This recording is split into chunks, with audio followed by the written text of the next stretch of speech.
All right, this is Carvana. I can explain all this mess.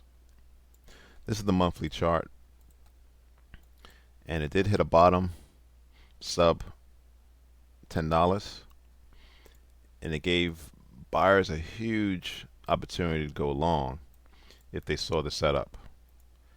I personally missed it. Let's go to the weekly chart. Not sure how I missed it. It was staring right at me in the face, but I missed it nevertheless. You can see how price bottomed at $4. Then you had a rally, two basing candles, a gap higher, and huge volume. Okay, so if you missed that, came into a support resistance band at $20 and then pulled all the way back.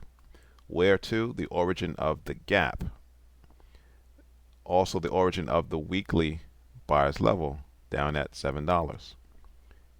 Gave you a second chance to get in if you recognize the level. Again, I missed it. And that was the origin of the move all the way to $56, where it ran into buyers, or sellers rather, at the $37 level. All right, so we're going to go down to the daily chart so we can see this a bit clearer. We had some basing at $36 and then a gap higher. That was the origin of the daily buyer's level at $36. However, playing this setup was short-lived.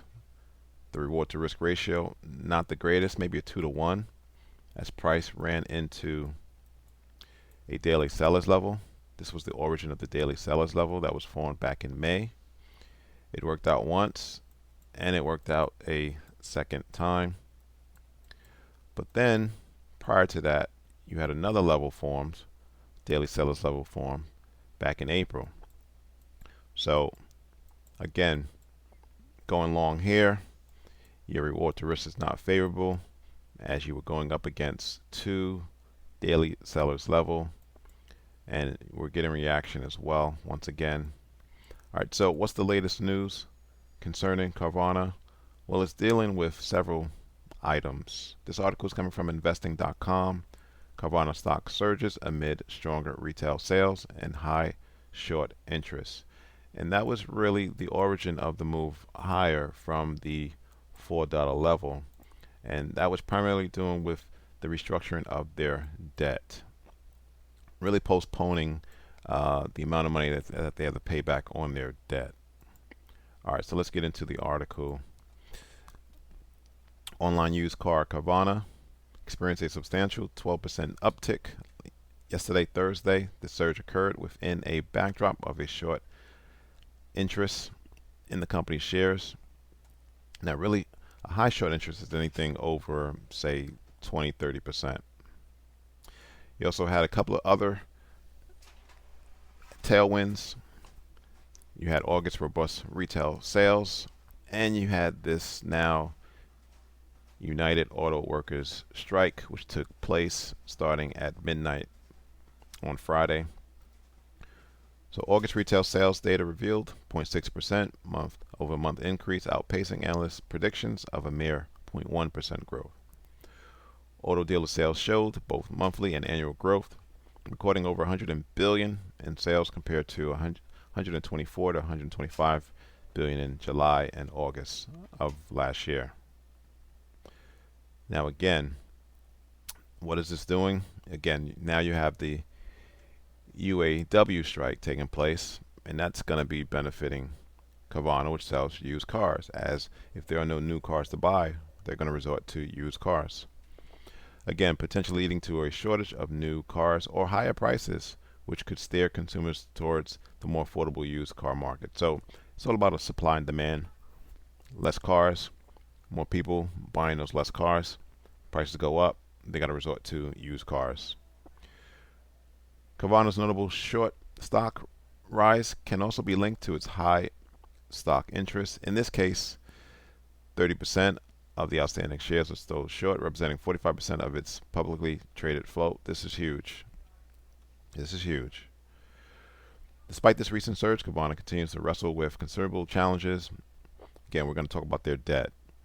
Early in the week, the company completed a debt exchange with some creditors, reducing near-term interest payments and overall debt at the cost of some shareholder dilution. Carvana is expected to significantly ramp up its profit before 2026, when its interest payments revert back to cash payments.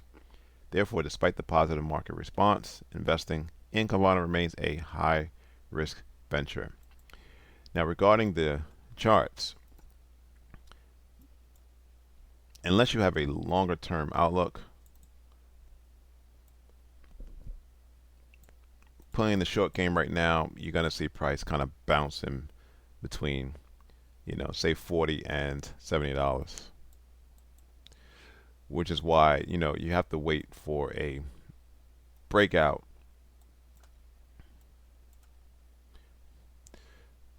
above this daily sellers level at $66, say $70,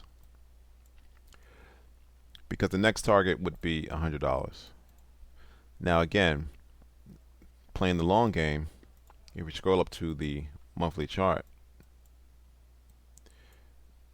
and you look where we were, we were above $300 at once upon a time. And although you have some support levels in the form of buying wicks, which are going to serve as resistance, I mean, it's pretty much clear sailing, once you get past 150. But again, that's longer term. So in the meantime, day traders, they can play the range. You can potentially sell, right? Down to the daily buys level at 36. It's kind of like ping pong. Longer term investors wait for a close above 40, then a 70, then a pullback to go long with a target at $100. Thanks for watching. Subscribe. Please like the video.